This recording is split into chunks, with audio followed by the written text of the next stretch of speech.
muota ndoto hafi, huwezi kumuua. Mtu anayeota ndoto ya siku zijazo atakuwa huyu hapa katikati, huwezi kumuua mpaka ndoto yake itimie. Hata kama ungefanyaje, hata kama ungeloga, hata kama ungechukua risasi ukapiga, hata kama ungefanyaje, huwezi kumuua.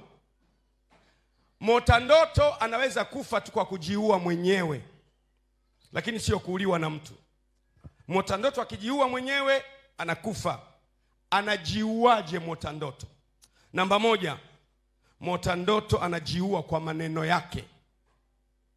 Muota ndoto anaweza kujiua kwa maneno yake. Muota ndoto anaweza kujiua kwa maneno yake. Hebu sema, muota ndoto anaweza kujiua kwa maneno yake. Rudia tena, muota ndoto anaweza kujiua kwa maneno yake. Tangu Yesu alipokufa msalabani, akazikwa, akafufuka, uweza wa mauti haumo mikononi mwa shetani.